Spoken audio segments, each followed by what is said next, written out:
Vernon Jones and Larry Elder are the two most important politicians to watch right now, and I'll tell you why in just a moment. But first, I'm Bob the Orc, and welcome to my Orbital Command Center, where I am normally making my gaming videos and other self-improvement kind of stuff, but today we're going to do something a little different. I want to talk about politics for just a moment, not because I have a particular horse in the race. I live in both New York and Oklahoma. I don't live in either Georgia or California, and I can't remember the last time I've been to either of those two states. But there's something interesting going on that I want to talk about that I'm observing. So let's begin with a little bit of context. So over my lifetime, traditionally speaking, I've seen the Democrat Party largely dominate minority voters. And this trend hit its pinnacle probably in 2008 with the election of Barack Obama.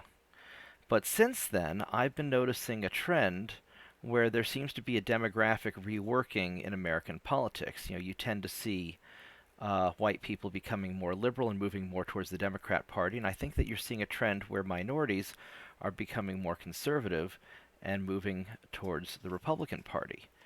We saw in 2016 a larger number than expected of minority votes for Republicans. This trend seemed to continue in 2018 and then 2020 as well.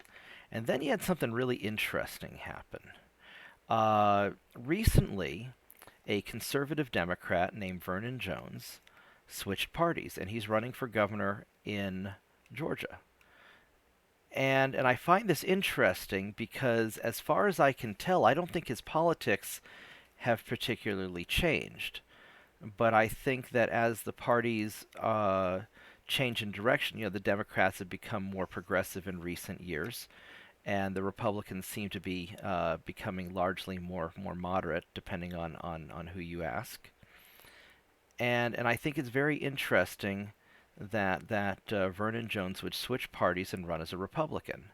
And then following that, you had Larry Elder, who is a pretty traditional conservative libertarian, as far as I can tell. He's running for governor in California in the recall election. And the reason I think this is important to watch is that if these two gentlemen are successful in their elections, then that could be the start of an evolving trend. And if they're not successful, then that could show a return to the status quo. And so I think it's very important to watch what happens with these two guys. Um, as far as I can tell, Larry Elder is pretty much right out of the school of conservative libertarian thought from Thomas Sowell, and Vernon Jones, from the few times I've heard him speak, he seems to really have a good way about him for riling up a crowd, much in the way of a Southern preacher. And so, although their styles are a little bit different, and they're California's arguably a very different place than Georgia. I think it's worth watching, and I don't know quite what's going to happen yet, but this is something that I'm paying attention to, and I'm really curious to see how this evolves. And I'd be interested in knowing what you guys think, because I think this could be important. Maybe not necessarily this year, but maybe over the course of 10, 20 years. I think this could be very predictive of the future as demographic shifts occur. If it turns out, for example, that minorities are moving towards more conservative values or more towards a conservative party, then that could have very interesting implications on our current immigration policies, for example.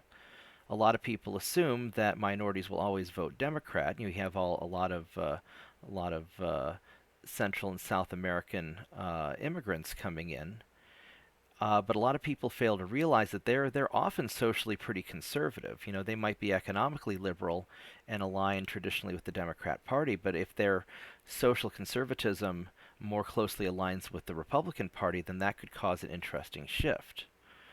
Uh, so let's see what happens. This is probably the first time I'm making a directly political commentary. Uh, if people like this kind of analysis, then I'd be happy to look into other topics Although in general, the day-to-day politics don't interest me, but the big macro trends I think are fascinating to watch. So I hope everybody likes this kind of stuff. Let me know in the comments. Share the video if you like.